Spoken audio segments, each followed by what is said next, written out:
a lot of people strive for leadership, but you're not a leader unless people follow you. Because, like, realistically speaking, I've met a lot of people who have the title of leadership, but no one follows them. And I know people that have 0 leadership titles, but more people follow them than half the people I know that have those titles, and no one follows.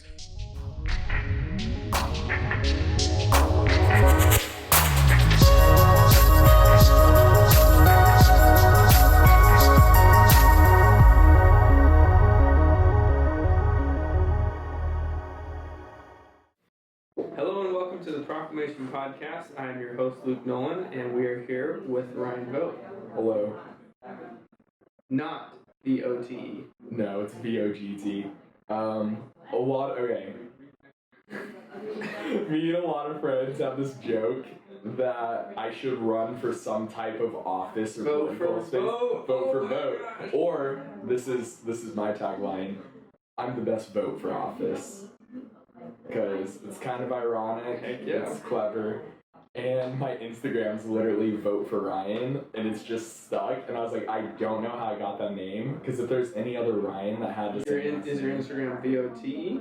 It's V-O-G-T for Ryan. Yeah. So... But still. Okay, I also did not mean to plug my Instagram. Let's just start over. You can find him on Instagram at Vote for Ryan. What's up? We're gonna undo that. You are Insta famous though, right? No. Okay. Yeah, like my 7 followers. Hey, they're loyal. So I was a barista in Hawaii, and because of that, like, I loved coffee. And I went to the Kona Coffee Farms. It was super cool. Got to experience that. And the cafe that I worked for was the cafe on the missions campus that I worked on. Because I don't know, we'll have... Were you there with YWAM? Yeah. Okay. Youth with missions. So how do you blend, or how do you separate now your personal life and ministry life? Or do you? Yeah, that's a good question.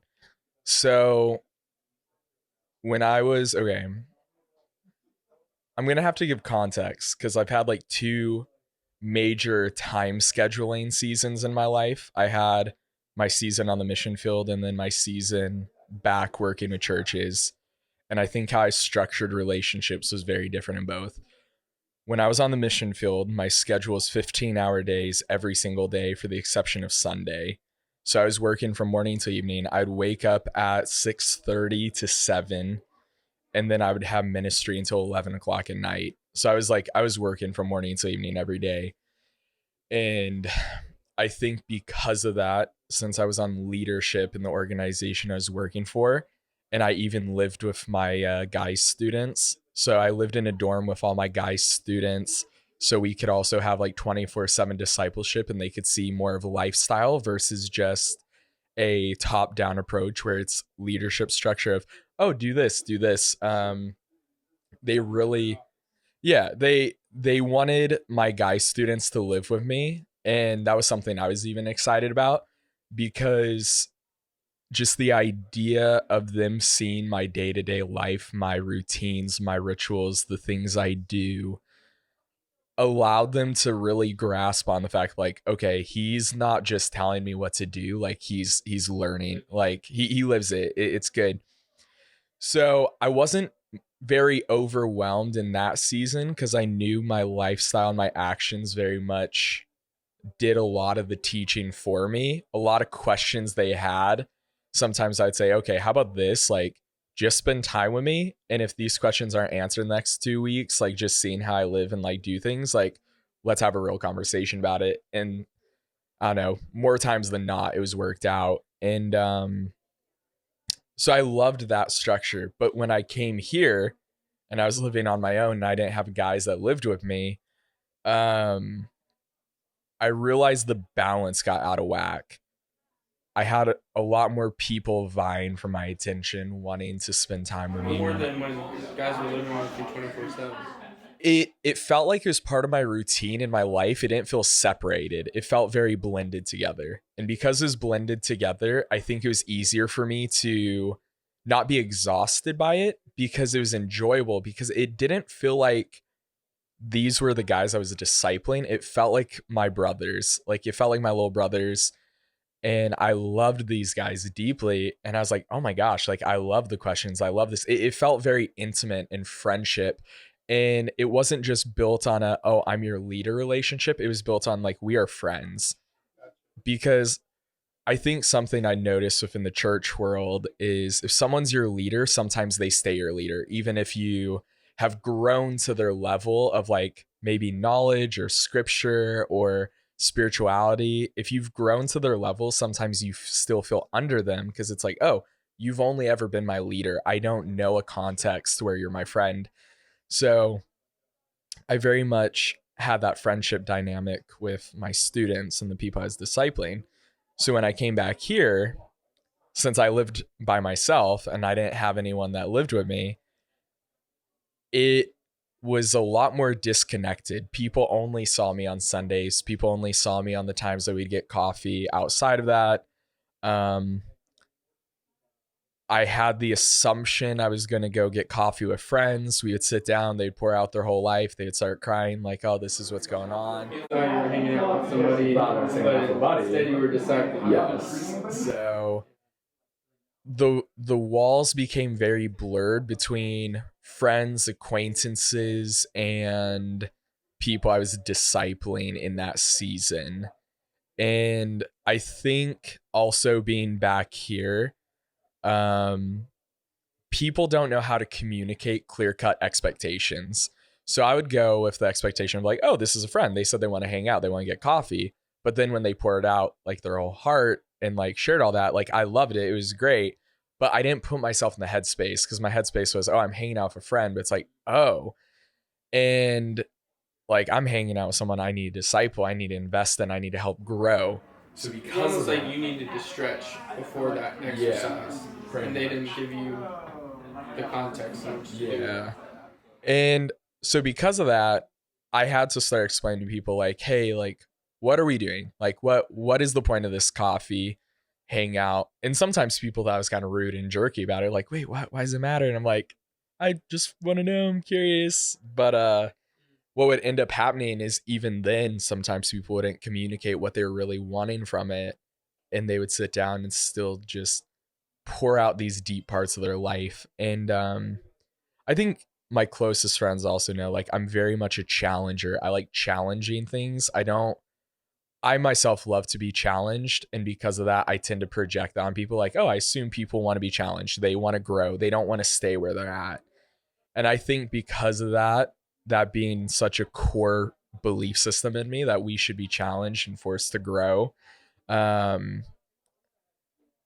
think it sometimes leaves room where people lean into the discipleship aspect quicker. And I think how I ended up feeling at the end of a prolonged 2 years of that happening, living here, I stopped realizing who were my friends, who were the people I was discipling, and who were my acquaintances. It was very hard to tell because a lot of people wanted to be 100% open with me, but I didn't necessarily want to be 100% open with them. Because I think how I felt is like if I gave all myself to everyone, there would be no more, there wouldn't be any more of myself to keep for myself in a sense. Or for the people who could actually speak back in your life. Or my closest friends. Like I wouldn't be giving my best to them. So I think what I did was I took a huge step back. I kind of stopped all discipleship, stopped all kind of one-on-one coffee hangouts for a while. And I started really diving back into poetry, and I really started diving back into reading and literature and these things I deeply cared about. And I just didn't talk to anyone about it. I kept it a secret just between me and the Lord for like a full year and a half, where it's just like When did that start? 2019 through all of 2020. So I read so I love reading. And I think I read the least I'd ever read in 2019. I think I read maybe 2 books in 2019. And I wasn't the most stoked about that. And then I read 18 books last year in 2020. And then this year I want to try reading 36 books. So I want to just get that like basically that reading back. But so I just started doing that stuff for myself. I really just dived into my heart, spent a lot of time of reflection, a lot of time of reading, a lot of time of poetry. And then I started slowly bringing more discipleship relationships back. There were about 3 guys I was currently discipling at the time that I didn't cut ties with because like I'd invested them for a couple of years at that point and it wouldn't be fair to them. And I love those guys a lot. So I was like, you know what? I know where I stand with these guys. I'm going to keep them. But I basically just stepped away from everything and just attended church for all 2020. And at the time, it didn't make sense to me because I was like, God, like, do I even really need to take a break? Should I just restructure? And there's just something deep down within me. Like, it was so obvious that God was like, you need to take a break. And then once I took a break, a month and a half later, COVID happened and then everything shut down. It's a forced break. So it was awesome though, because like I took the break and for that whole month, I just felt so stressed out. I felt so angsty. I felt very unrest. People are still calling me, texting me. I had to tell a lot more people no.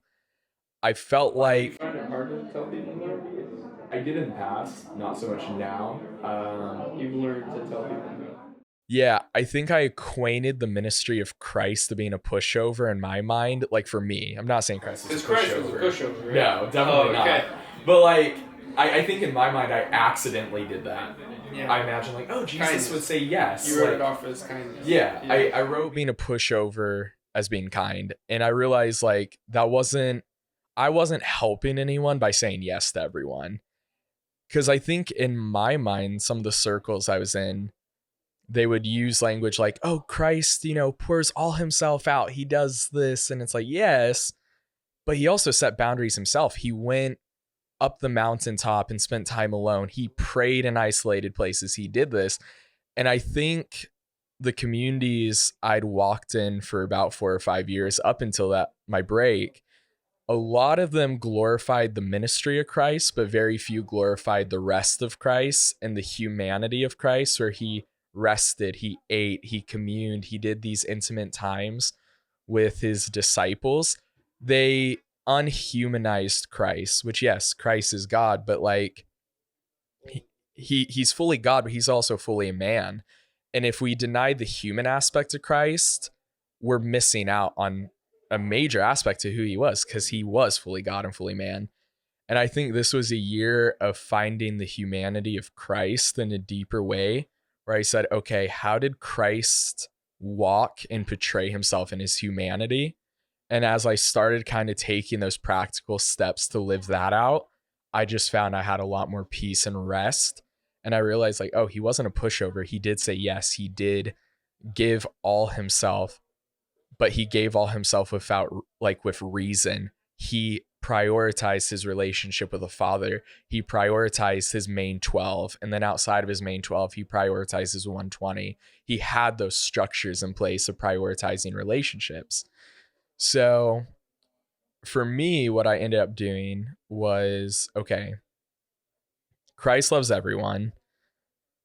When I was on the mission field, I felt like I was able to love everyone and they felt like friends. So I think the biggest thing I changed moving back here, after 2 years of being here and like really stumbling through it, over 2020, what I decided to do was I'm going to just recreate what I had in YWAM to a certain extent. Not trying to recreate it fully where I'm living in the past, but I was like, I want to recreate this fully. So moved into a new house in February, renovated it like December 2019, January 2020, moved in February. All the COVID stuff happened, but I moved in a couple guys and I'd just been living and doing life with these guys that I consider now some of my closest friends. And I basically decided my house will always be an open space for people to come into. I have an open door policy, even despite, not during COVID, obviously. People can come into my house whenever they want. They can eat from my fridge. They can drink my sodas. They can drink my water. Like they can take whatever they want from the fridge and eat, drink, like hang out, watch TV. Like I've literally come home to even my buddy JT here just being at my house, like hanging out. And I enjoyed that far more because when people had asked me in the season, like, oh, would you invest in me? I've been very honest with them. Like, I won't invest in you, but I'll be your friend. I'll be your friend. And if you can grow from me, you can learn from me. Like, I want my ceiling to be your floor in every sense of the way. I want the things you admire in me to be the things that you're 10 times better at than even I am. Because that way, when they do grow way above me in those aspects they like about me, it's no longer like, yeah, Ryan's my leader, but it's like, oh, he's my friend. And now we're just equals. And because I think in America, we just have this weird hierarchy of power where it's like, oh, I talked to this guy who's a business owner. I talked to this church leader. I talked to this doctor. I talked to these people of prominence. And sometimes it's because we want something from them. And I just want to kind of tear down that top down structure and kind of bring it sideways where it's like, no, like we're all people. We've all just journeyed different aspects, different lengths, different times. And because of that, like just come along for the journey, and whatever you can grow from me, I want you to grow. But in the same way, I can grow just as much from the people I'm discipling as they can from me. But I don't think a lot of people have that aspect, or that aspect of thinking where it's like, oh, I get stuff from them, but they don't get anything from me. But in reality, it's like, no, I get just as much from you as you get from me.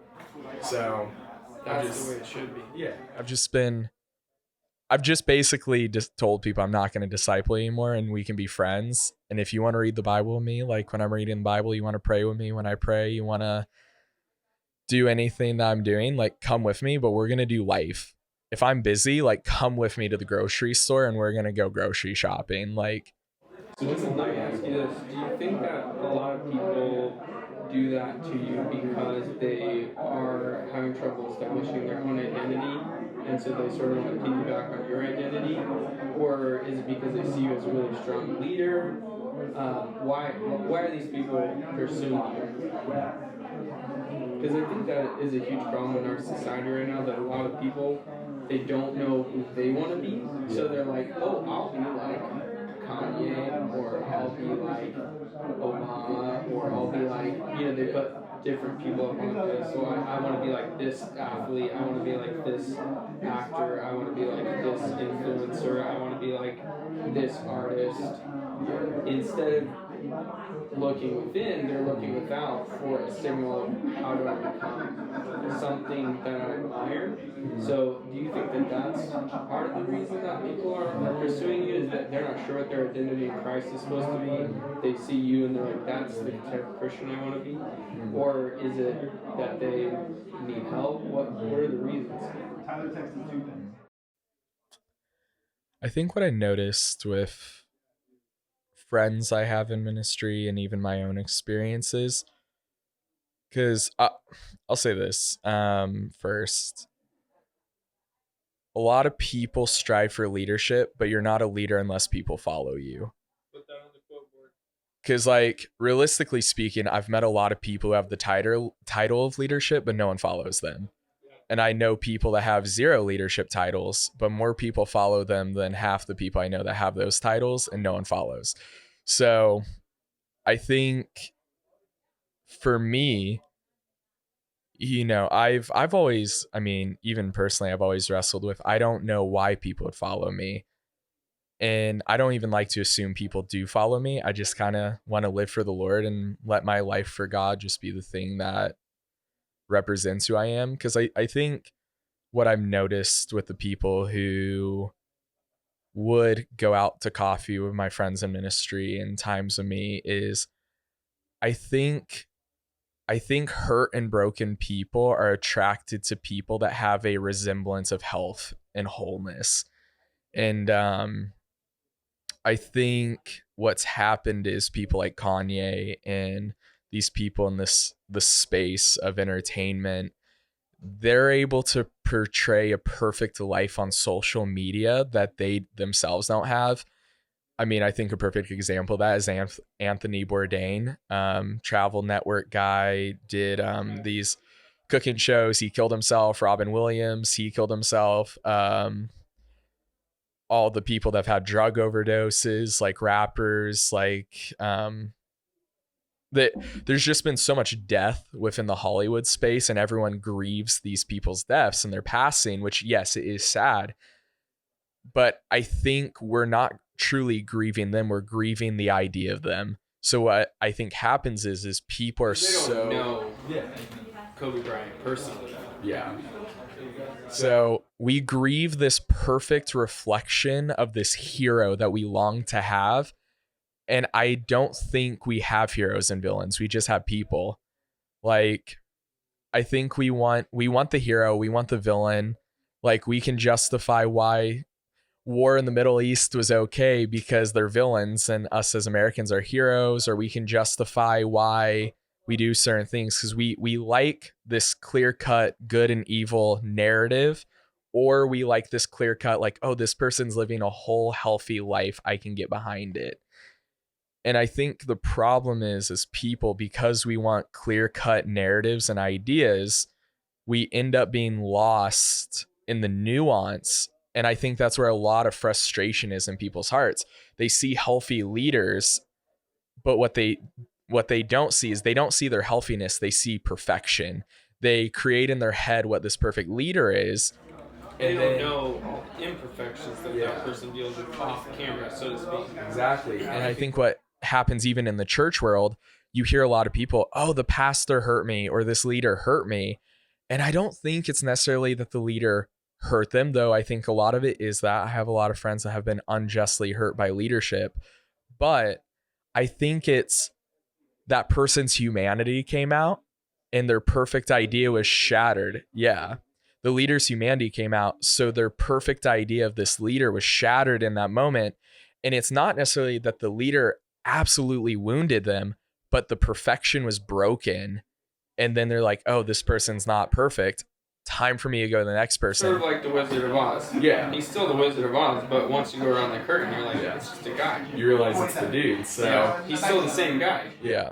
So I think a lot of people long to worship the floating head versus the man behind the curtain. And at the same time, like, I don't even think we should worship the man behind the curtain. I think we should say, okay, oh, that's a normal guy. If he can do it, I can do it. And I think we're just not satisfied with our own loves, our own wants, our own interests. Like, man, it was funny. You asked me, like, you told me what you want to talk about. You want to talk about farming. Like, my upbringing was this. I grew up on rice fields my whole life. I was driving tractor at 13, racing miniature NASCARs at 13, like doing the most redneck stuff of all time. Like, my life was literally... And I was here in California. Yeah, here in California. Just to clarify. Yep. I'm a hick in California, country boy. So, yeah, my dad's from Oklahoma. My mom's from Kansas. My dad's parents live in Tennessee. My mom's parents live here. But they're from Kansas. Like I am a Midwest kind of Southern boy, like through and through, despite growing up in California. Like, I grew up in a rural area, like rice farms everywhere. Remember playing in the mud after the fields were like drained from the water, because we would drain the fields and then they'd be super muddy, and I'd play in the mud, would play with monster trucks. Like, I grew up in a very redneck kind of hickish environment. But then at the same time, my dad was also like, is a pilot for Southwest, and my sister's the youngest commercial pilot in the world. So my dad and sister are like very good in the aviation field. So then there was a hint of culture on that aspect where my dad would take me and my sister traveling all the time. So it's this weird mix of me living in a bubble, whereas the farm life hick kind of style, but then also traveling all across the US and around places and getting these cultural expressions. But it kind of felt like I was an outside observer. So my life was very weird and interesting. How many states you've been to? For sure 29. And out of the 29, I think I've been in 25 of those for at least a week. So mostly throughout the South. Haven't been to Arizona, Texas, or New Mexico. And I haven't been to a few of the up states on top, like not Montana. South Dakota, thank you, South Dakota, North Dakota, places like that. But I've been all throughout the middle, whole West Coast, a lot of the South and East Coast. Just haven't been in that kind of like New York upper kind of area. You haven't been to New York City? No. You gotta go. should. Not right now. But Well, yeah. So for me though, like I grew up on a farm. If people truly knew my upbringing, they should assume like, oh, this dude's dumb. Like he knows about how crops grow. Like there should be a perception, but like small-minded hip. yeah. But the thing that made my heart come alive was learning and reading and literature and poetry and these things. And then when I got saved, like I just fell so in love with theology and scripture where like I have a very OCD and obsessive personality. Like if I fall in love with something, like I'm obsessed with it and I just can't like, it's the only thing I think about. So when I got saved, it finally felt like something worthy of my obsession to be on. And then I found like, oh, my love for literature and poetry and all these things just easily flowed into that well. So like my whole life just feels weird. But I could have been like, so I'll bring this full circle. Why I went to the tangent. I could have been satisfied with the fact of like, oh, I'm a farmer. Everyone else around me is farmers or pilots. I should be a pilot. I should be a farmer. I should do this. And I do farm. I enjoy it. Yeah. But I knew who I was deep down had this deep, deep longing to be someone who shares who God is and to engage in that literature world and that poetry world and to be a part of those things. And I wasn't going to compare myself to the people around me. I was going to do what I believed God put inside of me. And I think it just goes back. I think a lot of people just don't feel like what's inside of them is good enough or it's not high enough value. So in the midst of comparison, we want to look like Kanye. We want to look like these people. We want to look like the pastors around us. We want to look like the leaders. But I don't think God wants another Ryan Vogt. I don't think God wants another Luke. I think God wants a unique person. If I spent my whole life trying to be you, I'd be denying the world of who I am. And I think that's what people find attractive. I don't think it's they look at people and they go, oh my gosh, they're so amazing. I think what they see is, wow, this person knows who they are. They love who they are. They love what they bring to the world. And I want that. I want it more than anything. And I think what people are truly looking for is something to live and die for. And they don't even have that. They're just in mundaneness in a sense where it's like, what is my purpose? What is my dream? Jumping, who am I? Yeah, jumping from degree to degree, trying to figure out what college avenue or jumping from job to job to job. Like, oh, it's not fulfilling. Like, I think we're just longing to know what makes our hearts come alive. And at the end of the day, I mean, not trying to get preachy here, but what in my experience of traveling and even traveling the world, like I realize only Jesus is going to be the only thing that satisfies that deepest part of the heart. Because I've experienced a lot of the world now and none of it compares to God. And I don't know. That's a hard thing to wrap your head around where it's like, what? Like, that's kind of a bummer, but it's like, it's not. Like, when I put my faith in God, he kind of removed all my pressure because he showed me like, hey, Ryan, like you can't do it in the first place. Only I can do it. And I'm like, okay, God, like you're right. Only you can do it. Because I grew up with a very perfectionist mindset. I am what I accomplish. And when I met God and he showed me a better way of you're not what you accomplish, but you are what I accomplish, it brought a lot of pressure off because it stopped being about what I could do, but it became about what he did for me. So it wasn't a restrictive experience. No, it was very liberating. I mean, it says in 1 John, I believe, that the commands of God are not burdensome. And I think the question I need to ask then is, if you feel burdened, are you following commands that aren't from God? Because I think that was the issue of the Pharisees, and that's why Jesus rebuked them. They added so many more rules to the rules that were already established, that it became a burden to everyone around them. And I think God's in the business of tearing down burdens and building up liberation and freedom. So I don't know. That's kind of a tangent outside of identity and why people follow. But I think we're just looking for someone that we can look up to and that we can find ourselves in. And outside of Jesus, we can't find that. But you think people are always trying to find that in other people? Yeah.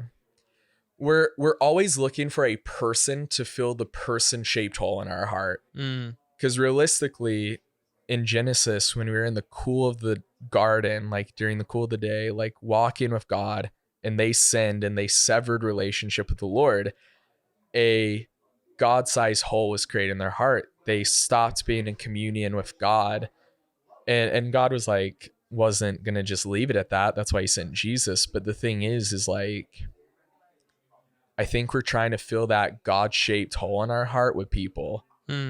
We're trying to find the heroes. We're trying to find these perfect people. We're trying to find these perfect leaders, because we're just longing to find that God-shaped hole in our heart and fix it. And I've sat in rooms with some of the leaders that potential Christians that are listening to this podcast would look up to and admire, and they're not all that they cut out to be. And I'm not going to name anyone, but I've sat with some very prominent leaders, and the conclusion I came to was, oh, they're people just like me. They've just been on the journey longer. So I don't know, man.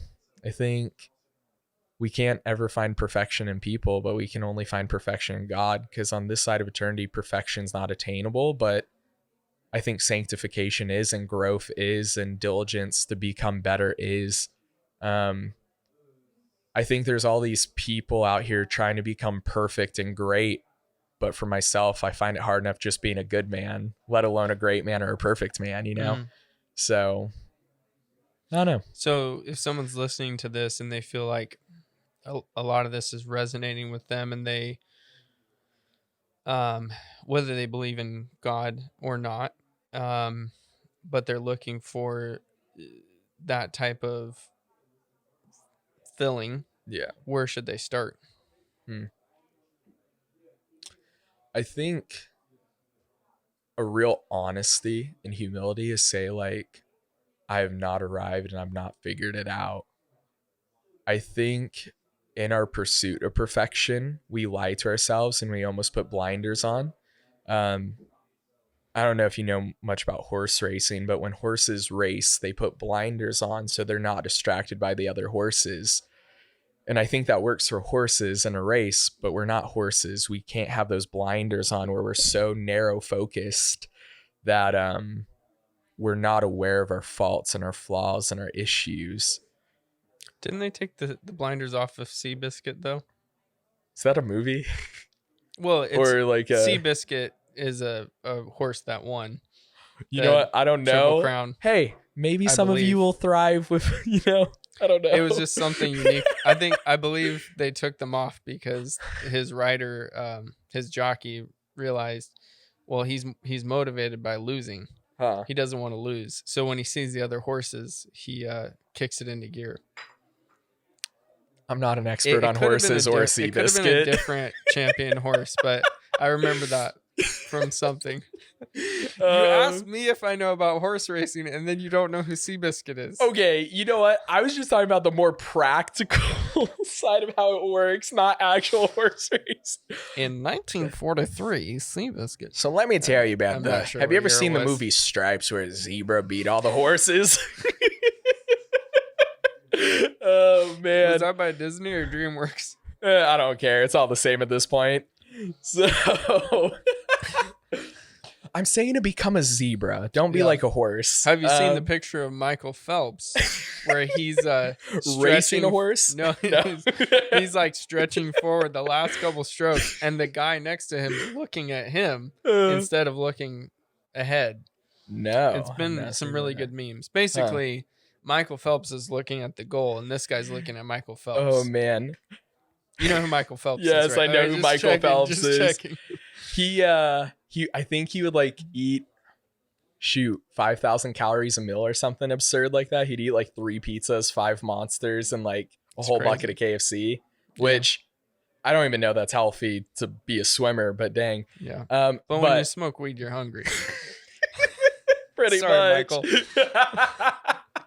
I love this. Yeah. Or are we gonna? He's never gonna live that down. Oh man. Or I want to make a joke, but I would just sound dumb. Never mind. All right. So put the blinders on. Yes. Look straight ahead. So I think for running a race, for accomplishing goals and tasks, putting blinders on works, because you don't need to reflect on what's going on in your life to accomplish tasks. But I think there's look at all the people that are workaholics, like they're putting their identity in work, what they accomplish, what they do. The moment you get at home and you're truly by yourself and you're in your bedroom alone, you're stuck with the monsters living inside your head, and silence is there to usher those monsters in. And that sounds intense, but I feel like it's a good language to use. And if you don't just sit down and just like confront those monsters, confront those deep insecurities, those deep areas of hatred in your heart, those deep areas of frustration and anger, eventually what's going to happen is, sure, you're going to accomplish goals, accomplish tasks, run the race, but eventually you're going to take the blinders off and realize there was no one else beside you. And yes, using the horse analogy, yes, it's competition, but we're people. Like, we're going to run the race of our lives, and we're going to turn around and realize no one was beside us because we were so driven by what we wanted to accomplish, what we wanted to do. And that those monsters, those demons, those things we need to confront have just been left so unconfronted that it bleeds into our race. It bleeds into our goals. It bleeds into our tasks. And I think if you want fulfillment, you just have to sit down and do the dirty work and the hard work of, why am I so deeply unsatisfied? Why am I so deeply depressed? Why am I so deeply anxious? Why do I feel so unsatisfied with everything around me that I can't move forward? And here's the thing. If God is something that you don't know how you feel about, I'm not going to be like one of those Christians where I'm going to shove God down your throat, but I'm going to say something that is a little controversial. God can speak for himself. If the God of the Bible that I follow, I worship, I serve, this man Jesus is truly as real as he says he is, if he truly raised from the dead and ascended back into glory with the Father, if he truly accomplished the feat that he claimed he did of accomplishing the defeat of sin, death, pain, heart, like the deepest parts of our heart, the things that we're not able to be unresolved outside of God.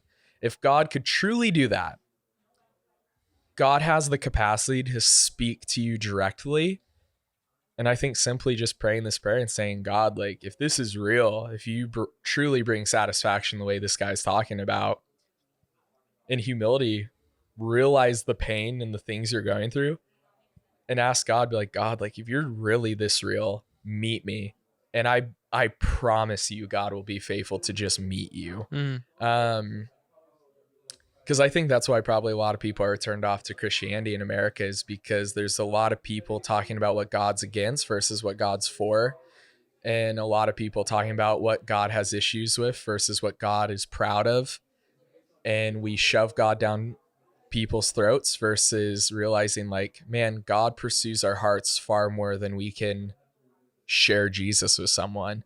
Because realistically speaking, if I can convince you that Christ is real, the next guy who has a better argument than me can convince them that he's not real. But if Christ convinced you yourself that he's real, no one can convince you outside of that. If the God of the universe touches your life and you realize he's real, no one's going to be able to unconvince you of that because it's from God himself. So I think for anyone looking for deep satisfaction in your life, take a step back, get silent, reflect on those things that are deep down hard for you, and just simply invite God into it. Say, God, if this is real, like Jesus, I want you to show me it's real. And he'll be faithful to show that he's real. So I know it's simple, but most people don't believe the simple things. So I don't know. I think that's the best way to take it is, all right, God, if it's real, show me it's real, and he'll be faithful to do it. So how has he shown himself to you? oh man, this is gonna be so funny. So how I ended up going to church, I had this moment on the farm. I was driving tractor. So your family didn't go to church? So my family did. Okay. My parents did. I just didn't think any of it was real. I thought it was all BS. Like, that's the nicest way to put it. I was like, eh. And so let me say this. I believed everything the church did was BS because they never gave me answers. And I believed God was real, but I just thought God was just ready to send me to hell and he didn't want to have anything to do with me. Like, oh, God hates me anyway, so I might as well sin and do whatever I want and live the life I want to live. What is sin? Opposing the very nature and character of God. That's the simplest way to put it. And I think sin is anything that violates what love is. That also goes into a deeper construct of what love is. To simplify it, I think God is love. I think the whole fullness of love and what true love is only found within God. I'm only able to love people to the capacity to which I've allowed myself to be loved by God and to know his love. Deeper theological topic. But I'll just explain my personal experience because I think hearing how love works versus what love is sometimes helps. So I was working on the farm, driving tractor, and I stopped to take a break and I pulled over and it was raining and I'm sitting in the tractor and I start crying. And this feeling I get is my life is empty. My life is hopeless. I have nothing more than just farm life. I'm going to be stuck on the farm the rest of my life. How old were you? 17. So, or no, 16, almost 17. So I was 16 and I'd already experienced a lot of kind of hardship and pain in my life. Which, yeah, I mean, young, you don't fully grasp how much the world can crush you until you're an adult, but now looking back, but it was, see you were crushed. It was rough. Yeah, it was very crushed. Like my young 16-year-old mindset, the world outside of my bubble didn't exist and my bubble felt crushed. And I just remember sitting there feeling so in pain, so alone, so isolated, so hurt, so dissatisfied. I felt like I had no true friends, no real relationships. The people that were my friends, I just felt like were two-faced and kind of snakes, and they just were out for their own things. And to a certain extent, that was kind of true, but I wasn't surrounded with the best crowd, and I was just completely dissatisfied. And as I was sitting in the tractor, I just knew that my life couldn't get any worse than that. That's how I felt. And a week later, I'm on Facebook taking another break on the tractor and I see this cute girl and I'm like, that's a cute looking girl right there. Like, I'm gonna go meet her. And I thought she went to Bridgeway, but because she said she went to the Bridge, which was Bayside's youth group, but I misinterpreted that as Bridgeway. And what ended up happening was I literally was going to go to youth group to try to hook up with this girl, and which is such a weird place to go for that. But that was my logic. And I show up to church and I met God. And did you ever find the girl? No. Of never, course not. No, never saw her again. Never, nothing. Like she just disappeared off the face of the earth after that, which was she really was an angel. So the Lord. Yeah. So it's I was so dumb too. What 16-year-old boy in his right mind goes, gonna go to church to hook up with girls? Yeah. Like it was so dumb. I think it happens more often than you think. Yeah, no, it does. I know it does, but like. Oh man, I was an idiot. So I show up to church and I'm watching worship. Everyone's raising their hands. I'm like, what is happening? These weirdos, like these people are freaks. I am not into this. Whole time I'm like looking through the room for this girl, like, where is she? Where's this cutie? And not thinking about God at all, just thinking about how weird these Christians are. And we break up into small groups. And this guy shares his testimony, and it relates to an extent, but it didn't really fully resonate. I was like, whatever, like, it is what it is. But then he finishes talking, and something happened that changed the whole course of my life forever. I felt as if, like this is gonna sound crazy. A lot of people are like, whoa, that's wild. I felt as if Jesus himself walked behind me. I felt a man standing behind me, and I felt a shove as hard as, like, it felt like someone pushed me as hard as they could push me. And it felt like Jesus pushed me, and I felt his hands push against my body. And it felt like something fell out of me. It felt like everything that was dead, everything that was dissatisfied, everything that had the deepest parts of pain fell to the floor. And it felt like my eyes were opened, and I knew I was saved, delivered, set free, and every bad decision I made was redeemed. And that I had real hope, and that the course of my life was going to be forever changed, and nothing could derail that course.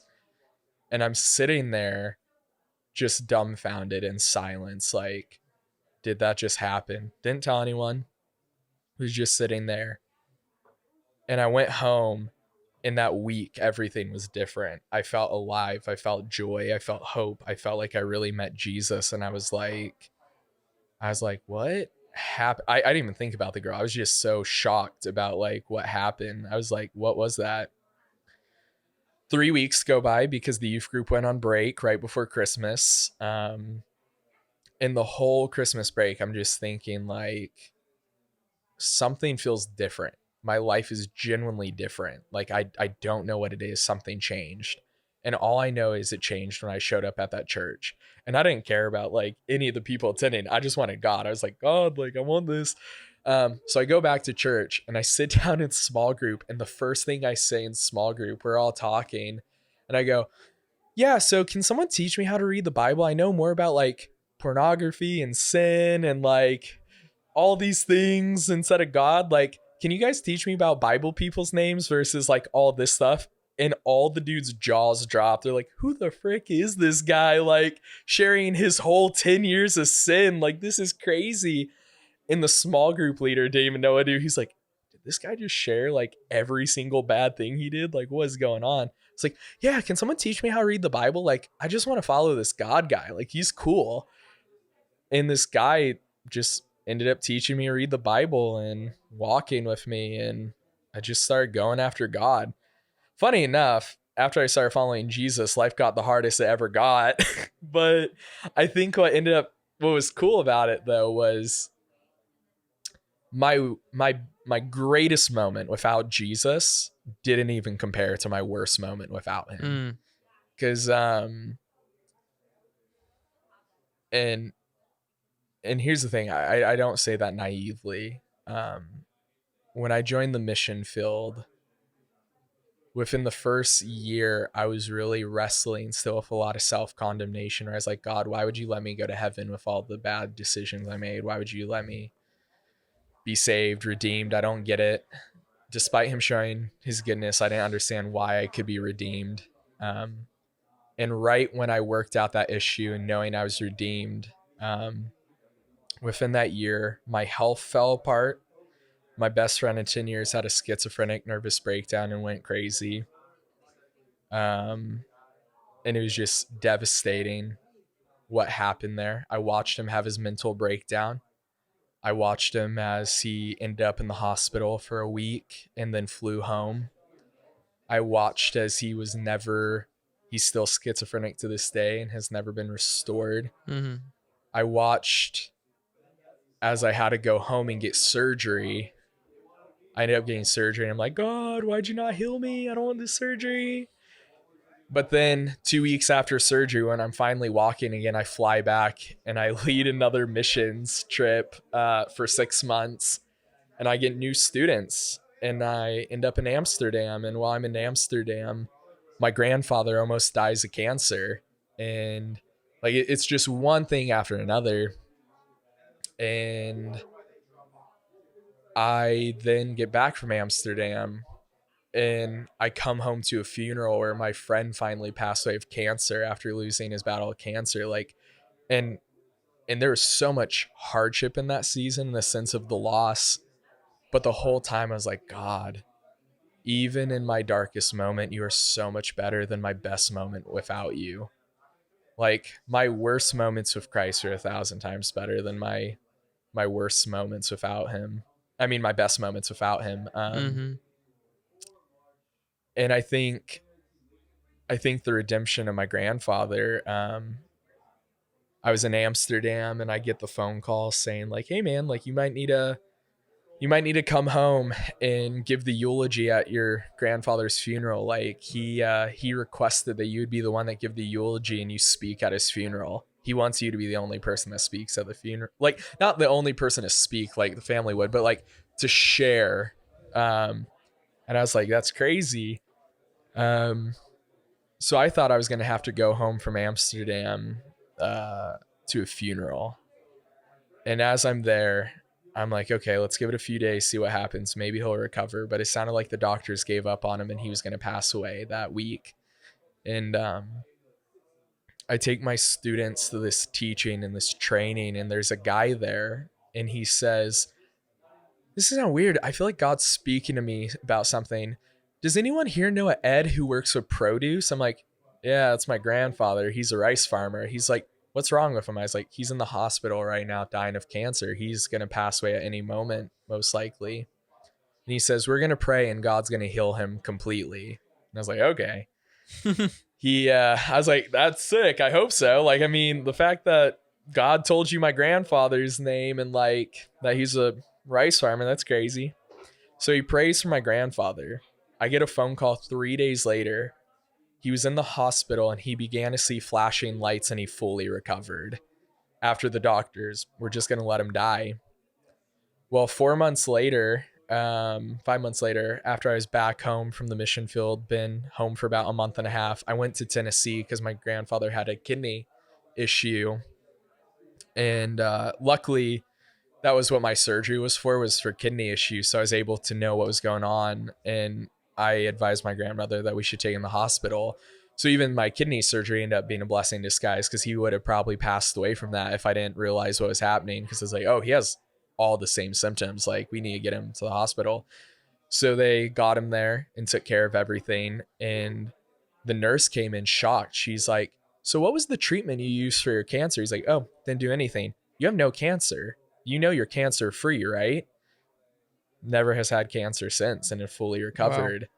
Wow. And I think that was a weird season to be in where I saw God heal my grandfather of cancer, but then my friend passed away of cancer in the same 3-month period. Your friend was a young man? 25, yeah. So, you know, there's these wrestles, there's these conflicts. God, why was my grandfather healed? Why was my buddy not? But at the end of the day, I realized like God's good despite the circumstances of it.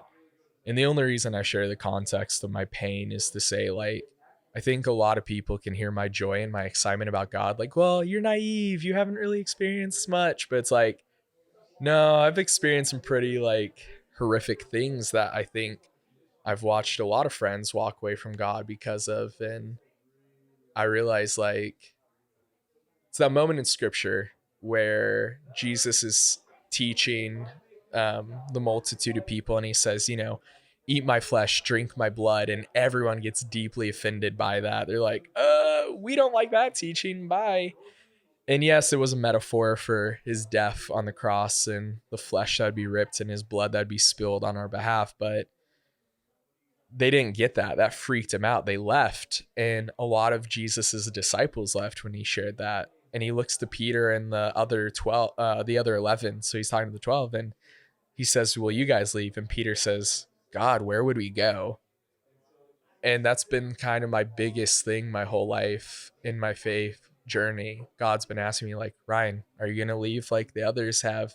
And I just have to go, God, where would I go? You're the only thing that brings true peace, true joy, true life.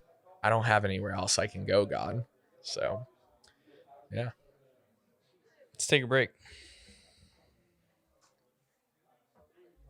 Oh, all right. Welcome back to the Proclamation Podcast. We're here with Ryan Vogt, talking about life, talking about faith, and talking about finding ourselves and who are we from the inside out. So Just like the movie Inside Out.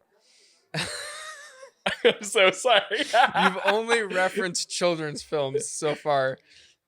You said this was a children-friendly podcast. Yeah, this will be one of those ones on YouTube. It is for kids. Do you want me to talk about Die Hard? That's like my favorite Christmas movie. Is it? Yeah.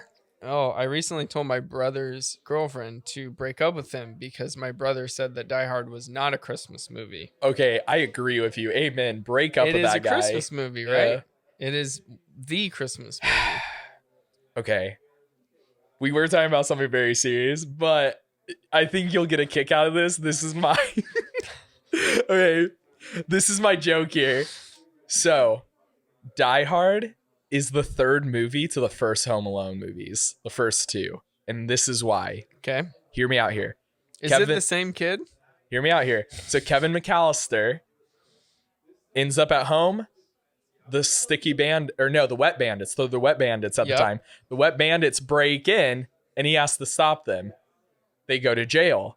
But the problem is he's in New York. And then he meets the Sticky Bandits again, who had a branding change to the Wet Bandits. Yep. And what happens then is he stops them a second time. Well, they get so angry that they have a vendetta now out against them. And here's the thing. They're doing petty crime. I mean, the cops can't really prove that, like, they're going to try to kill Kevin McAllister. You don't really know. Yeah.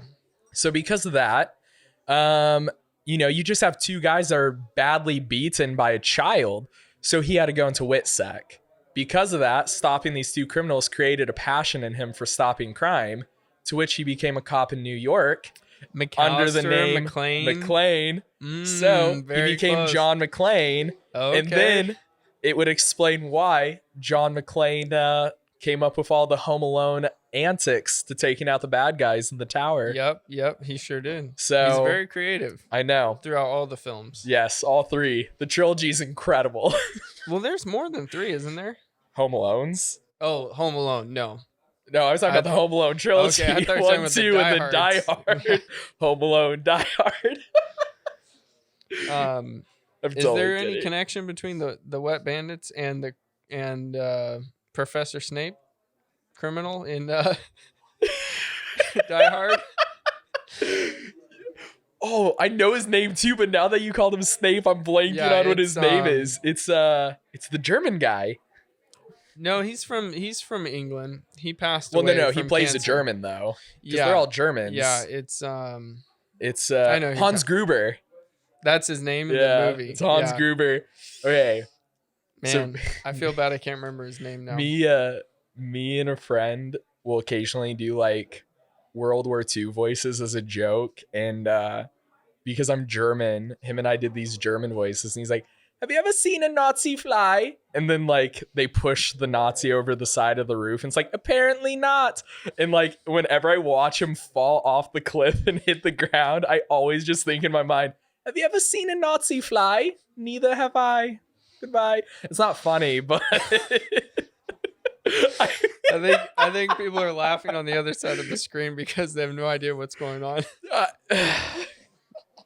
And I still can't remember his name. Hans Gruber. No help. Alan Rickman. Alan Rickman. All right. Oh, speaking of Alan. Yeah. Alan the Toolman Taylor from Home Improvement. Excellent show. Alan is the name of the guy who won the first season of the show Alone. Have you seen it? No. It's on the History Channel. Okay. And Alan was a good old boy from Georgia. Okay. Yeah, 40 years Georgia old. boy. And he won the first season. And a bunch of the stuff you were talking about in the first segment of the podcast was literally stuff that he talked about because he said, "I'm not out here to compete against the other 9 guys. I'm here to compete against myself." Ooh, that's awesome. And the show's a little tricky because they put these 10 guys out there all by themselves. And as long as they're out there, they know they're still in the running to win, but they don't know if anybody else has quit. So they're like, hey, all 10 guys could still be out there surviving. I don't know. So it's sort of like, do they end like it? if you know you're one of the last 2 guys, you're gonna keep going, right? Yeah. Because there's $500,000 prize for the winner. But if you think that there's still 9 other guys out there competing, you're like, I think I'm gonna turn it in. Which one guy quit in 12 hours, which was what a lame-o. How did they even approve him for the show? Wah, wah, wah. Yeah. Yeah, 12 hours. Dang. But this guy Alan, he had a ton of wisdom, and like the last 2 episodes, he was just dumping wisdom because he was over 50 days in, and he was kind of losing it. Yeah. And he was just like, I'm out here competing against myself. It's about finding yourself. It's about knowing who you are. It's about learning how far you can go and pushing yourself. And that's all I was thinking about as you were talking about that earlier. That's awesome. Yeah. Huh. I'm going to have to watch it. Okay. Question though about the show real quick. So if he's the last guy, do they just let him keep surviving by himself until he quits? Or do they walk up to him? He only ends up going a little bit longer than the second to last guy. Okay. So the second to last, it was crazy because Alan was one of the oldest competitors, and this other guy, Sam, was the youngest, and they ended up being the last 2 people. Sam was 22. Dang. Yeah. And he was married with a kid on the way. Oh, and this guy, Alan, has 3 kids, and they just talked about their families a lot. Yeah. And the guys who quit earlier talked a lot about themselves. And this guy, Sam, and this guy, Alan, every time they're on camera talking, because there were times they had to film themselves. There's no film crew. So it's not like there's a guy right there to help them if they get in trouble. They're all by themselves. So they have to set up their own equipment and talk to the camera. Yeah. And sometimes at night they'd be in their tent and they're just talking to the camera, and they're always talking about their families. Oh, and the guys who quit early were like, I just don't know if I can take it anymore. And like, I'm just like so bored. And these guys were like, I'm doing this for my family. I'm doing this for myself.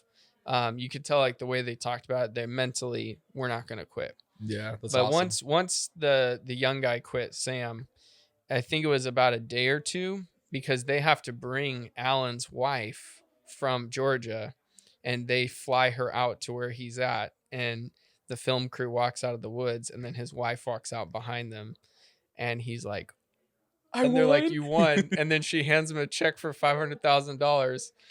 And what was crazy is he decided to use that money to help his dad retire, because his dad was still working. He's like, I want my dad to quit, and I want to help him retire because he's taken care of me my whole life.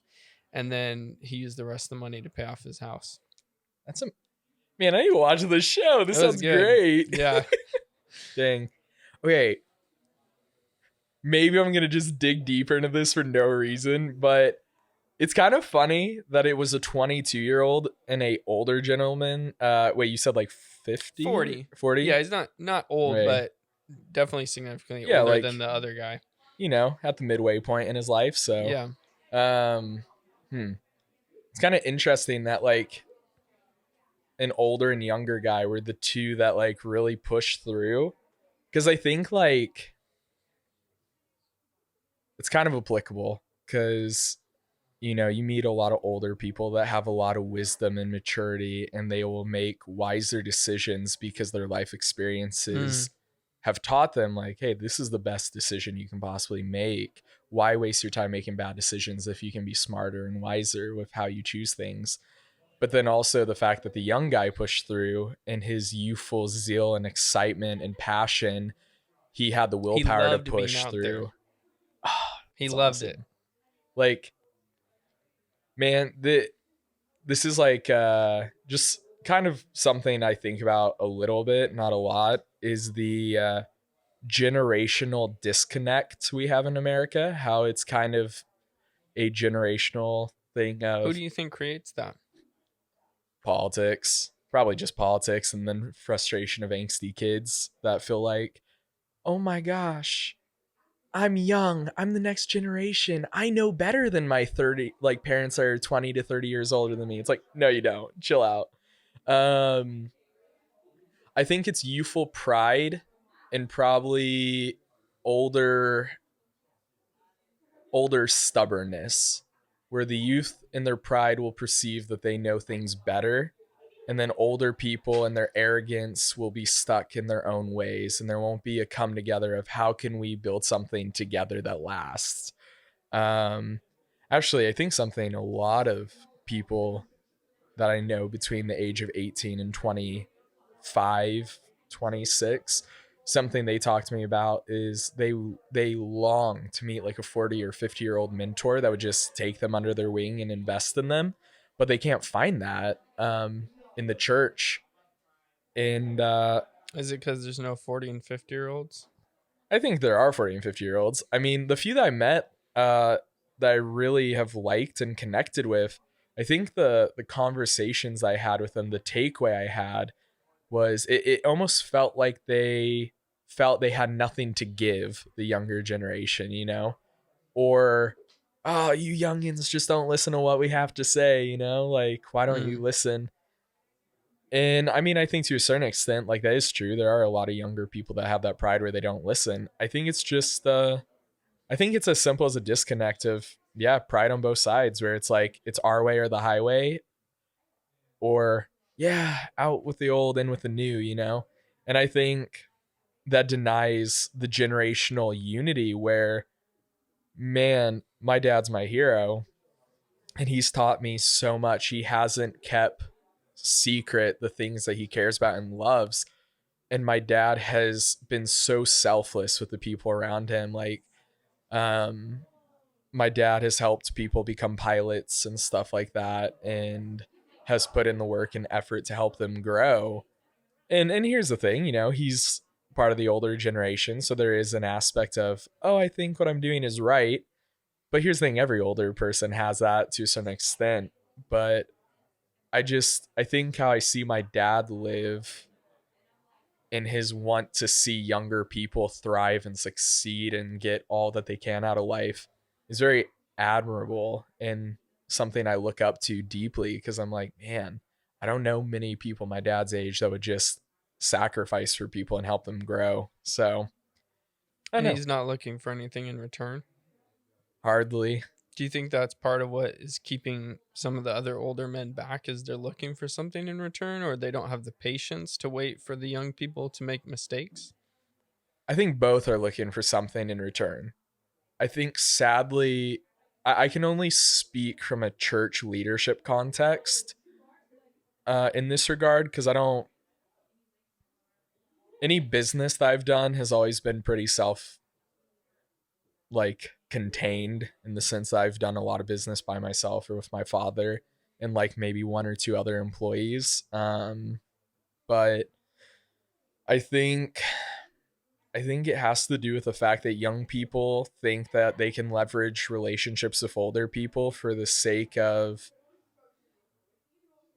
potentially getting a job position or an upgrade in their space or a promotion of some kind. And I think older people can sense the lack of authenticity there, where it's like, oh, you're just using me. And I think the older generation is tired of being used. And then I think the older generation does lack that patience, because they're like, well, back in my day, you know, so much more simple. Like, I've heard my dad say back in my day so much. I'm like, Dad, you're like not even 60 yet. Chill. Like, what do you mean back in your day? Not that long ago. It's not that crazy different, you know?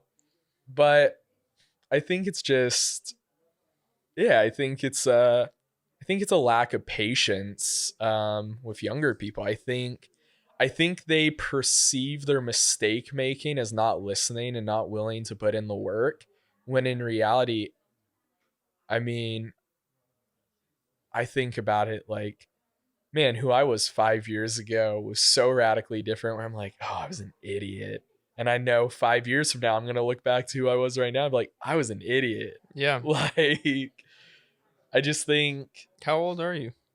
I turned 25 this month. So so I joined the mission field at 18, was there from 18 to 23, was in church leadership from, or no, 18 to 22, almost 23, was in church leadership in this area from 23 to a little bit of 24, and then took this year long break. Did you just work on the farm? Yeah, I just worked on the farm when I was back. It's awesome. I would love to get paid for ministry, but if it doesn't happen, it doesn't happen, you know. But I think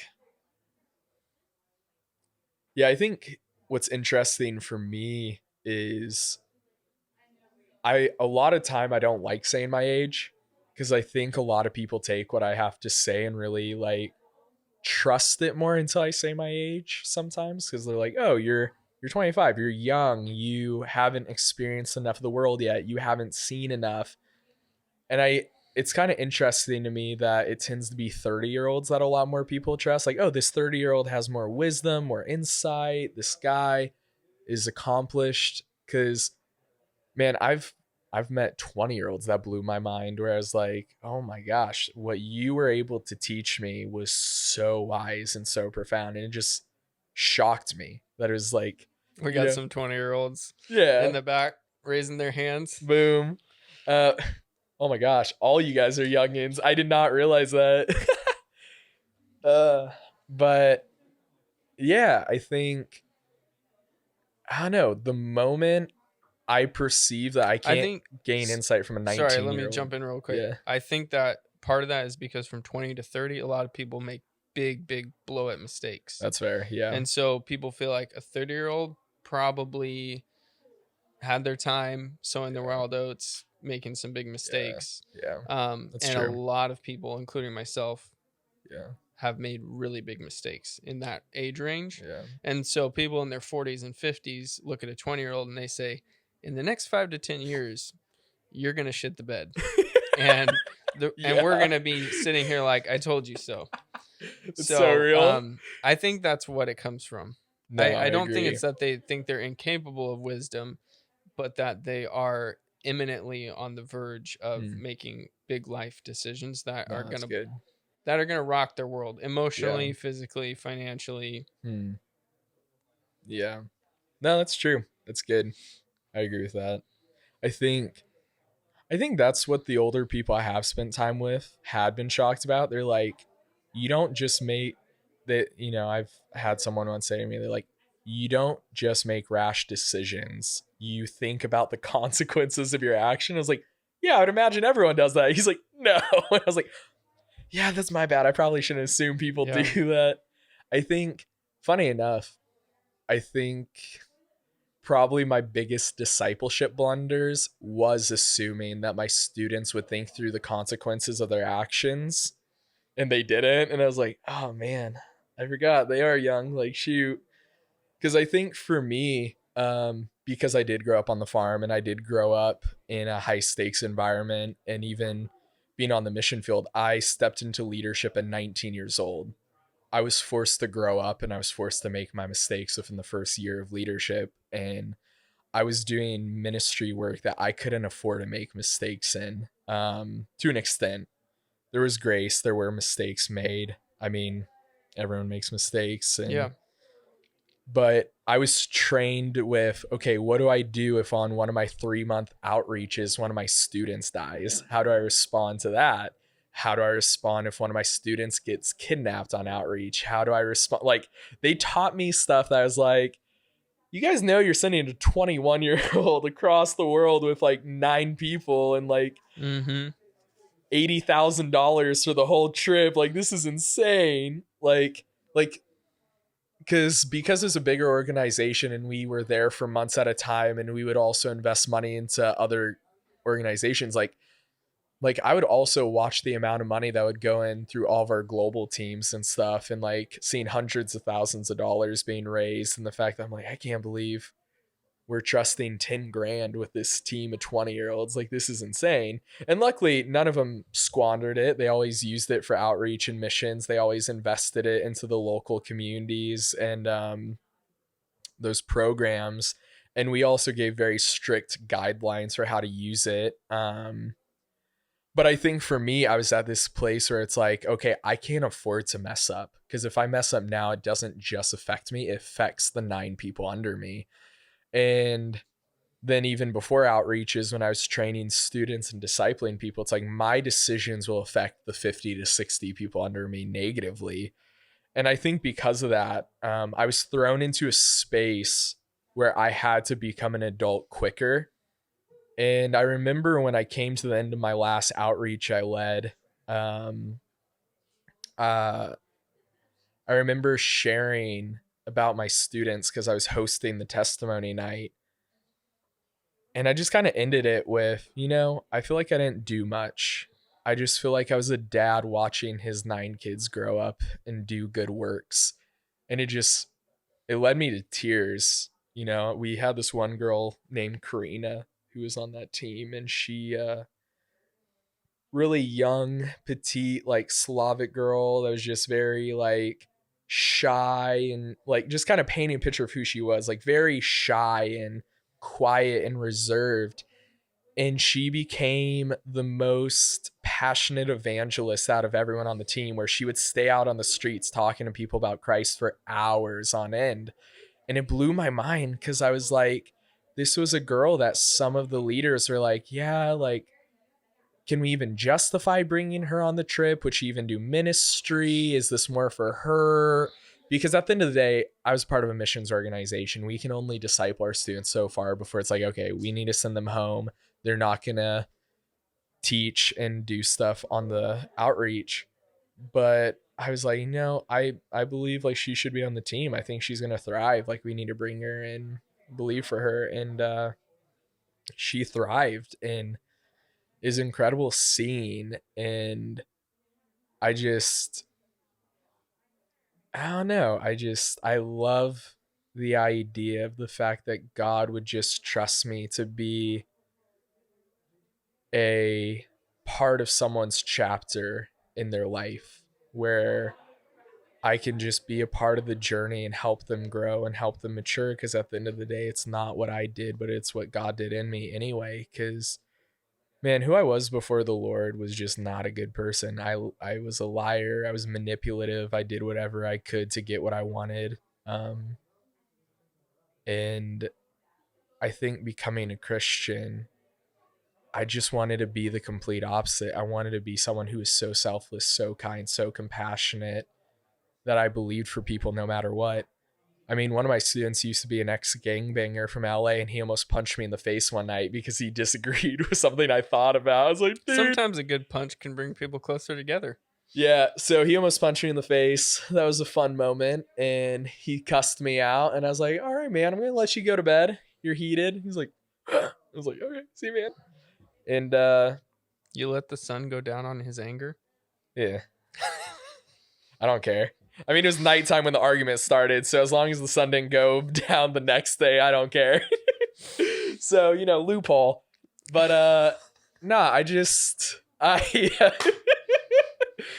oh man. Me. I didn't say I was good I didn't say I was a good ministry leader. I just said I was in ministry. Okay. That was your assumption. No, just kidding. But I'm so dumb. I feel okay. The people that hang out with me, they're like, man, Ryan sometimes says really good stuff until he says 3 stupid things to follow it up. Doesn't erase the good things. JT knows. Is that true? Oh, yeah. Okay. I just don't take myself seriously. But like, no joke, like, I don't know. I loved doing ministry because it gave me, like, in that context of missions, because it gave me room to truly be selfless. And I think my biggest gripe with American missions is we go to these nations saying like, hey, your savior has come. Like, I'm coming as Jesus. Like, let's help you.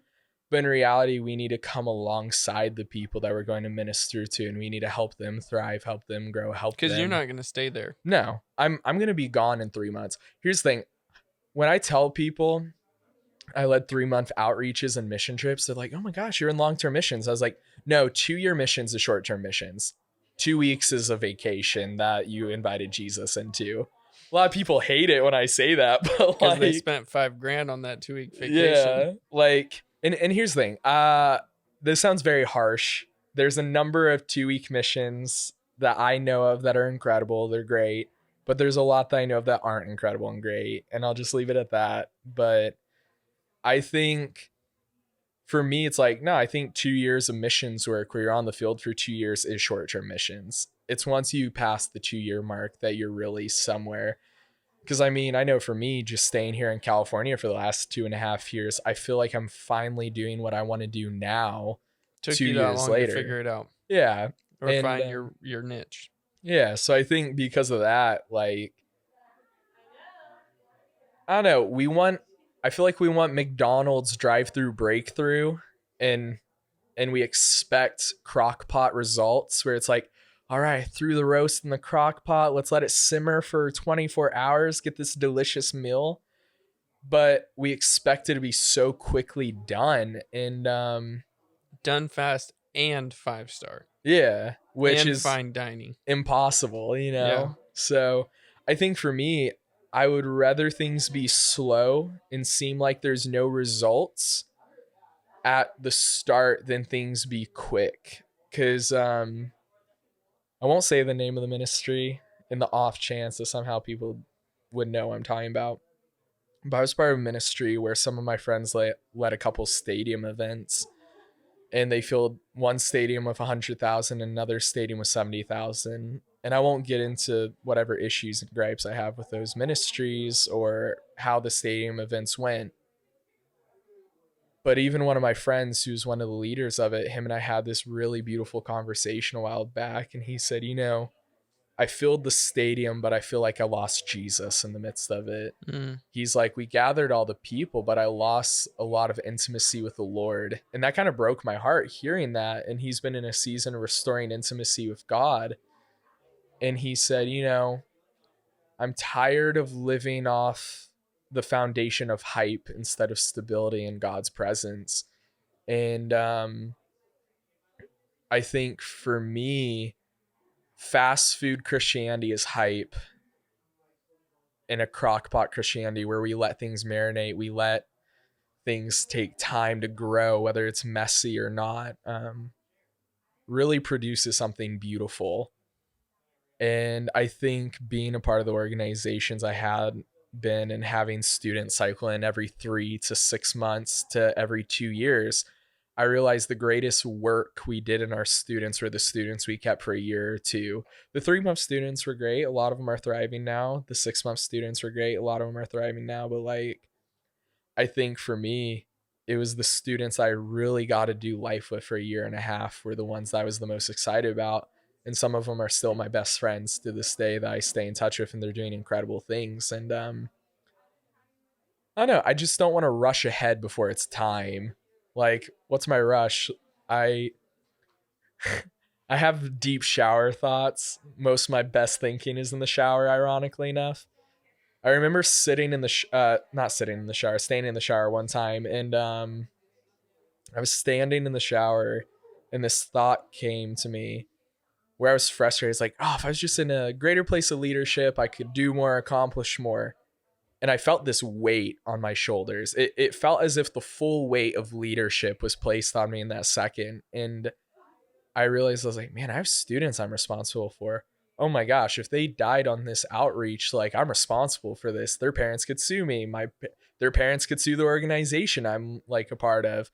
Oh my gosh, if this student has this issue, like, that falls on me. And I realized the whole weight of it. And in that moment, I took a pause and took a deep breath and was just like, man, why am I rushing ahead to harder work that's going to be more exhausting when I'm in a season where I can enjoy being a leader, but I also have covering where people can help take care of me, help take the load off that burden, and not worry about if I make minor mistakes and have room to make minor mistakes. Because once I entered into that place of leadership where there wasn't room for mistakes, is like, oh man, I wouldn't wish this upon most people. So I don't know, I think leadership isn't something we should strive for, but I think servanthood should be something we strive for, where it's like, okay, how can I serve the people around me and love the people around me well? So I think that's like, just leadership is just serving people well, loving people well, not thinking Number too one, highly. servant. Yeah. So I don't know. I think I'd rather spend 3 good years serving than 3 months hyping people up and doing a bunch of ministry events with thousands of people. So, but that's not the sexy work, you know. It's not the stage where you're speaking and you're sharing. It's I don't know. It's the moments where the people are bawling their eyes out in your arms because they feel like no one cares about them. I think that's the work I care about more than all right, we filled our room with 1,000 people this week. Great. So I think deep down everybody wants to be held while they cry. yeah. And they just don't want to get to that point where they do it. Yeah. Yeah. A lot of emotional disconnect. I think a lot of people just feel like they're unworthy being held. I think a lot of it is, man, what if I let my wall down and then this person uses my vulnerability against me? So, which will happen. Oh, for sure. But doesn't happen every time. No. But if you never let the walls down, then you never let anybody in. Yeah. I mean, I think 6 times out of 10 have experienced betrayal when it comes to being vulnerable, just because of probably not being in the best environments.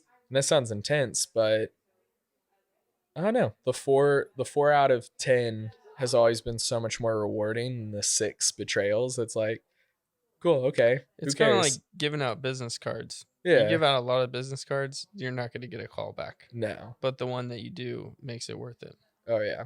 So, yeah. That's the thing people used to do, giving out business cards back in 2020. Could you imagine if I just joked? Now that it's 2021, people don't do that anymore. Pull out. Well, I mean, people don't do most things in 2020 anymore. True. Wait, what are your thoughts on COVID? I'm so curious. What do you mean? I don't know. Everything. What's your thoughts on COVID? The good, the bad, the ugly, government shutdowns, all of it. I'm super curious. Whoa, that could go on for hours. But the short version is I think it's taught us a lot about ourselves. Yeah. I think it's revealed the good and the bad in a lot of people in the way that they've responded. Yeah. Do you care about other people first, or do you care about yourself first? Do you care about taking care of others or only taking care of yourself? Do you just believe everything that you hear? Even I've been guilty in the last year of posting something, reposting something on my social media that somebody else wrote without vetting it, and then I get called out by my friends. So that sucks. But I think a lot of us did that this year. In all the things that happened, Black Lives Matter movement, and in COVID, and in an election year where there was a lot of us just like, oh, that's cool, and just hitting repost. Oh, yeah. And so it taught me just to think a little bit more and read articles fully and understand what I'm talking about. Yeah. Or don't say anything. It's sort of like that, you know, if you don't have anything nice to say, don't say anything at all. Yeah. Or if you don't know about a subject, don't speak on it. Yeah. Unless you're gonna preface it by saying, I'm not an expert on horse racing, but let me tell you about Seabiscuit. Well, I am an expert, so it's okay. No, so kidding. I think that it taught us a lot about ourselves. That's good.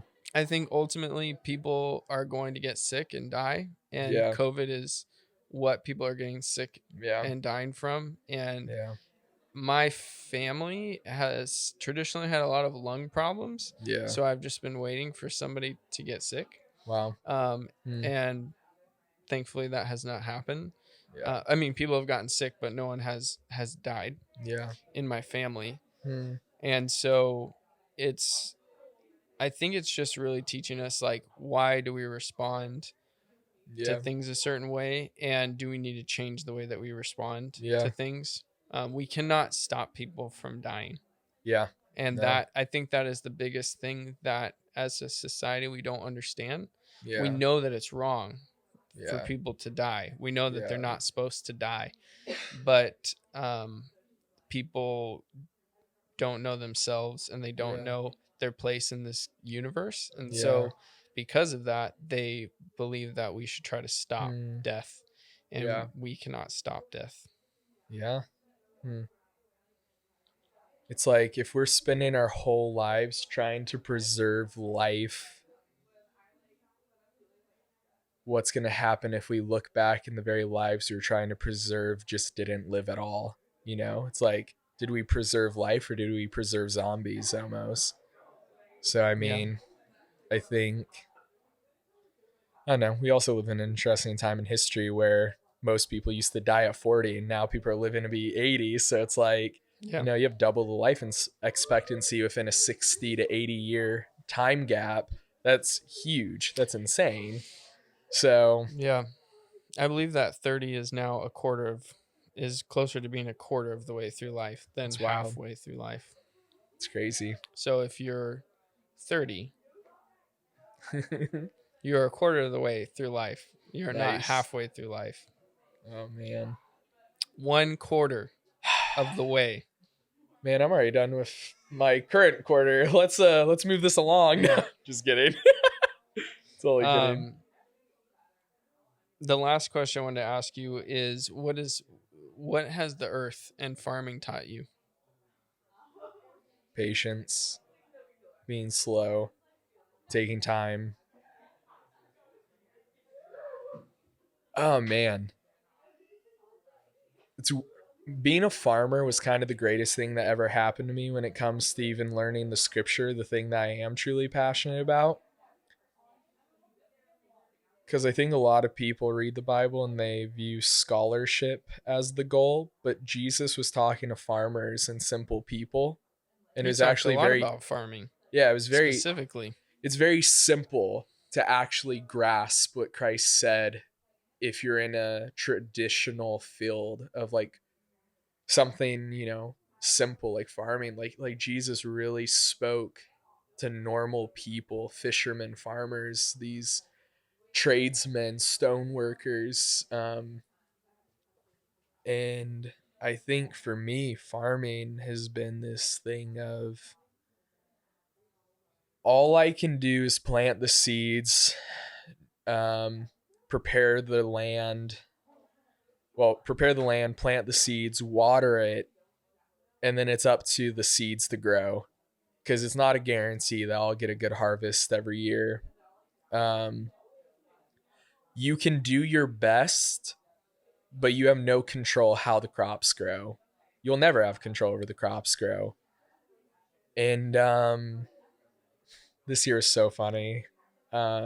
Me and my dad planted our rice the exact same way. I planted my fields the same way he planted his. He planted his fields the same way I planted mine. He had the worst yields he'd ever had. And he said the fields that I planted were record-breaking yields. I'd never seen rice so thick before. And he's like, wow. I don't understand how like your fields are so good. We did everything the same. And it was just weird because, you know, me and my dad farming each other's land together, my fields were very ripe and thick and great. And I think that's what blew my mind was like, we both did the exact same thing, but both had radically different results. And I think farming has taught me that there's far more outside of my control than there is within it. So why would I waste my headspace and my energy worried about the things I'll never be able to have the capacity to take care of in the first place? Because at the end of the day, I can't control how the rice grows. I can't control if weeds sprout up in its place. I can't control if the yields are horrible. All I can control is how am I going to respond to this? And can I respond to this? And if I can't do anything about it, no need in losing sleep over it. But I need to come to terms with what's happening. And I think that's been a huge lesson to bring into my life. And farming's hard work. It's not easy. I think something that blew my mind is when Jesus is standing on the hill pointing at the city to which he called a ripe harvest. He's standing there. He's telling his disciples, look at the city. The harvest is ripe, but the laborers are few. The very city that he pointed at saying was a ripe harvest was the very city that crucified him. And I think what blows my mind is the very city that he called ripe for the harvest and ready for God to do his work in was the very city that killed him. So just because something's ripe and ready to pick at doesn't mean it's going to be easy to pick at. And for me, I would say like farming has just taught me, don't go for what's easy, but go for what's ripe and ready, no matter what it costs you. Because you're going to regret, excuse my language, but why half-ass multiple things if I can just full-ass a couple things, you know? Like, I would rather just go all in with a couple things than fail and learn it well than just waste my time on a bunch of things that never pan out. Like, I've been farming for a decade, or no, man, probably 11 or 12 years at this point, a little over a decade. And I know farming decently well. There's people that know farming significantly more than me. I don't know, like I've studied scripture very intently for 8 years now, and there's people that are going to know scripture more than me. I've studied literature and poetry for a long time now, but people are going to know poetry and literature more than me. I don't know. I'm just going to care about the things that I love and not worry about the things that don't matter, you know? Because, oh man. We'll go back to the stripes analogy since everyone thought it was so funny. Hey, he might have been a zebra, but he knew he was born to race. So maybe there's a couple zebras out there that know that they're born to race, but they've denied themselves their ability to run because they thought they needed to be like everyone else around them. I mean, or they didn't look the right way. Yeah, I mean, history is just marked by people who took the risk that everyone else was too afraid to take. George Washington took a risk that many were too afraid to take. Abraham Lincoln took a risk that too many were afraid to take. I mean, here's the thing. It's horrible, a lot of the stuff Napoleon did, but Napoleon took risks that not many were willing to take, and he dominated war. Marcus Aurelius took risks that not many were willing to take, but he ruled his empire with an iron fist, and he brought rule and reign and peace. Like, history is just marked by good and bad men alike that are just human, that took the risk and took the step to accomplish what they wanted to. And I think for those men, they would rather accomplish the task or die trying than to look back and say, man, why did I not try? And I think it ties back into the identity and who we are as people. We spend more time stuck in what if it doesn't work out than what if it does. I'd rather march around my walls of Jericho and the chances that I could fall and they don't than to have never marched and God was going to rip down my walls. So I don't know. I'm in the business of marching around walls in the hopes that something will fall. And I think the thing that surprised me is more times than not, the walls fall when you march. So I think it's all about risk. And farming is nothing but risk. Every year is different. Every year is a good harvest and every year is a bad, like every year is either good or bad harvest or just okay harvest. But are you going to get back out there and start it again next year? Or give up. Yeah, or give up. I mean, to be honest, I'm tempted to give up on farming. I'm kind of over it at this point, but I enjoy it. It's enjoyable enough. So, it is what it is. I think that's another thing. Just because you want to give up on something doesn't mean you should, Sometimes you need to do the things you don't enjoy doing because it opens up avenues to do all the things that you're truly passionate about doing, So that's it. Maybe that answered the question a lot less indirectly than take some risks. Yeah. Well, this has been the Proclamation Podcast with Ryan Vogt. I'm Luke Nolan, your host. We had some great discussion today about knowing yourself, learning more about your creator and his purpose for you, and to take risks and to not be afraid of what won't happen, but to maybe believe that what you want to happen will, and that you will be victorious and successful in your endeavors. So thank you, Ryan, for coming on. Yeah. Thanks I for look having forward me. to more conversations in the future. Dope. Cheers.